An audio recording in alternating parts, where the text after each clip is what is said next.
about shared data layer from Nokia and what it does? Well, Nokia shared data layer integrates 5G UDR and UDSF functions and a key database in subscriber data management. I am Rachna Mehar, leading the engineering team of shared data layer in Nokia Cloud Network Services. Today, I am going to demonstrate two use cases as realized by shared data layer.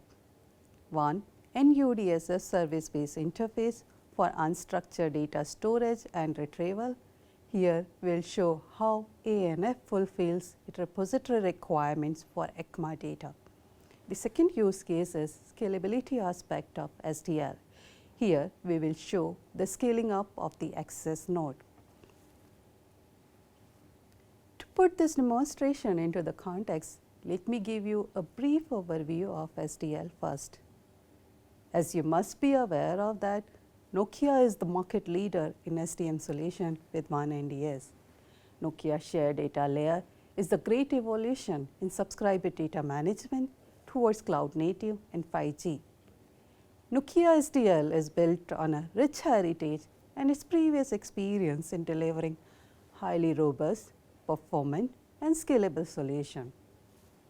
In 5G deployment, SDL is a critical component of the core network because it manages all subscriber data for all technologies from 2G to 5G. SDL integrates two 5G functions as defined by 3GPP. One, Unified Data Repository function, that is called UDR, that supports 5G and UDR service-based interface towards UDM, PCF and NEF, etc. The second is Unstructured Data Storage function, that is UDSF. It supports basic CRUD operations of meta, block with HTTP2 method like put, get, patch, delete. The UDSF resources are record collection, record, block collections, block, meta. ANF uses SDL UDSF for AKMA data storage with the SDL UDSF, which is 3GPP compliant.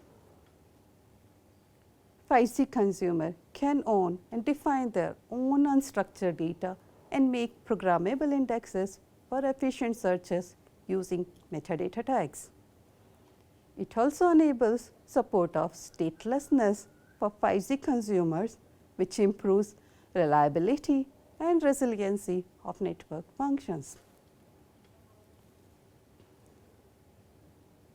With 5G, many new use cases will emerge and thereby generates new requirements towards the networks.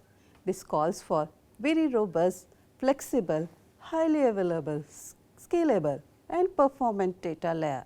There are mainly three drivers for SDL RTDB scaling. One, more traffic, two, more subscriber capacity, and third, more identities. Scale out operations in SDL allows operator to increase the static and dynamic capacity of SDL deployment instance, scales the system without having to redeploy or migrate a larger SDL installation. It also allows to handle the unpredictable growth in terms of number of subscribers, number of services or traffic associated with those services. So, how do we achieve these scale out operations in SDL? By introducing additional VNF groups up to a pre-planned limit. The unplanned growth can also be supported by addition of new NF groups which were not planned earlier. To increase the dynamic capacity and the static capacity of the keys, we can add more access nodes. To increase the static capacity of the subscribers and the dynamic capacity, we can add more storage nodes. Let me now demonstrate the SDL 5G NUDSF service-based interface and show how ANF stores and retrieves the data from SDL UDSF. In this demonstration, UDM, AUSF, ANF and UDSF are real network elements and these are hosted in Nokia temporary labs. System is also pre-configured for UDSF support. ANF is an AKMA anchor function, is a newly introduced network function by 3GPP and is delegated authentication system for 5G. This is called AKMA, that is authentication and key management for applications. Before application delegate the authentication to the ANF, it has to be provisioned with the authentication keys, and later these keys are retrieved to provide the services to the UE. Let me show the storage and retrieval of AKMA data.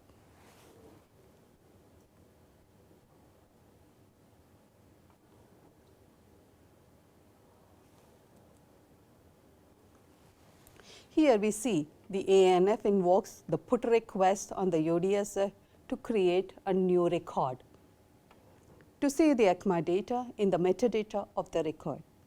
When UE user logs into the application, the corresponding application function in the 5G core needs to authenticate and establish a secure channel with the UE to provide the application services. For that, ANF has to retrieve the KAKMA corresponding to the AKID from UDSF. It fetches the record references with filter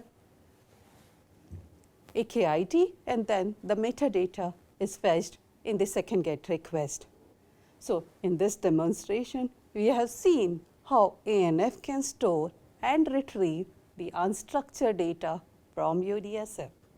Let me now demonstrate the second use case, adding a set of new access node in the existing deployment. This is a 3-site deployment and there are 3 access nodes. Let's see how the indexing looks like currently.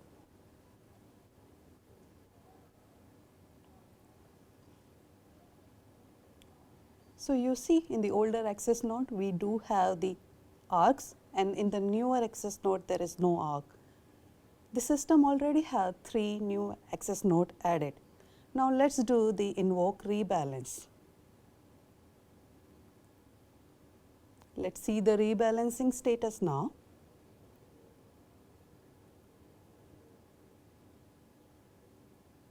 Let us see how the keys looks like now. It is work in progress.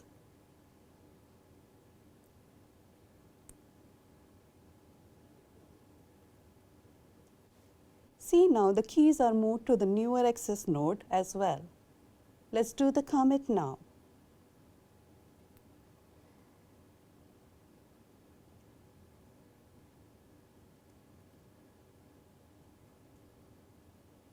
Let us see the indexing keys again.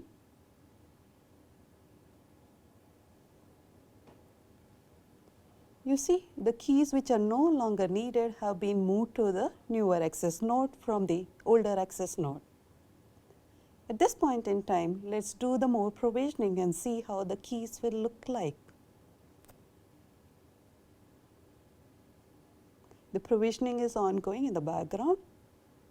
Let us see the keys again.